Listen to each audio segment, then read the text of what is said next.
In a way, Edward Snowden is a man without a country tonight. His U.S. passport has been revoked. Meanwhile, Snowden is currently in Moscow at an airport. He's expected to board a flight to Cuba tomorrow, then head to Ecuador. That country's foreign minister is saying that his government has already received an asylum request from Snowden. Standing by Snowden's side tonight is the anti-piracy group WikiLeaks. Larry Jacobs has the latest.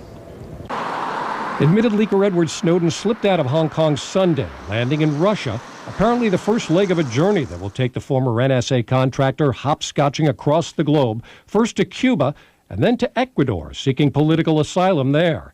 Traveling with him, 4 laptops full of the country's most sensitive secrets. He described that stolen material to the Guardian newspaper. I had access to, the full rosters of everyone working at the NSA, the entire intelligence community, and undercover assets all around the world. The 29-year-old had been hiding out in Hong Kong, which ultimately rebuffed U.S. attempts for extradition, claiming the formal arrest request and criminal charges were badly flawed, releasing a statement saying there was no legal basis to restrict Mr. Snowden from leaving Hong Kong. Now, this opened the door for Snowden's departure. Hong Kong, whether under the influence of Beijing or not, should have made every effort to return him to the United States.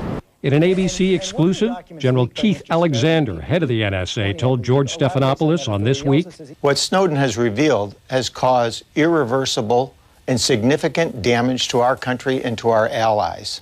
This is an individual who is not acting, in my opinion, with noble intent.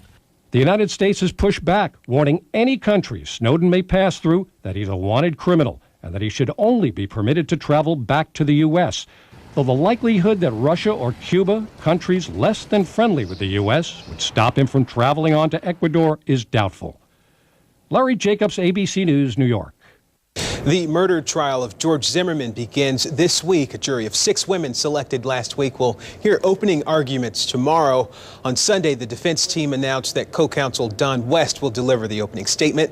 Lead attorney Mark O'Mara has been the most visible and vocal of Zimmerman's lawyers thus far in the case. The defense says the statement should take between 1 and 2 hours. Zimmerman is charged with second-degree murder for the shooting death of 17-year-old Trayvon Martin. He's claiming he shot Martin in self-defense. Tragedy in the sky today. A pilot and wing walker died in a plane crash at an air show in Dayton, Ohio, in front of spectators. Deidre Bryant has more, but we do want to caution you the crash video may be disturbing to some of our viewers. Keep an eye on Charlie. Watch this. Jane Wicker sitting on top of the world. Wing walker Jane Wicker and her pilot Charlie Schwenker killed during an air show near Dayton, Ohio. Their biplane exploding into a giant ball of fire in front of horrified spectators, including families taking their children to see a day of show aerobatics. It was really shocking. We never thought we would witness this, so it's really sad. It's kind of surreal that you can't believe that something like that actually happened in front of you, and you just kind of, you're kind of in a state of shock. The National Transportation Safety Board is now investigating the crash. This is a tragedy for what's a very small community, and obviously our thoughts and prayers go out to those 2 individuals and their families. Jane Wicker was performing one of her famous stunts, sitting on the wing of the plane as it turned upside down. She described what she does in this video. The most intense parts are when we're diving in for aerobatics, because that wind, we're going about 140 to 150 miles an hour, and the wind is really intense. So I have to brace myself and keep everything tight. Plane wing walking has been a main feature of air shows for some time, but it's risky and often comes with little training. Well, back in 1990, I answered an ad in the newspaper that said wing walker wanted, no experience necessary.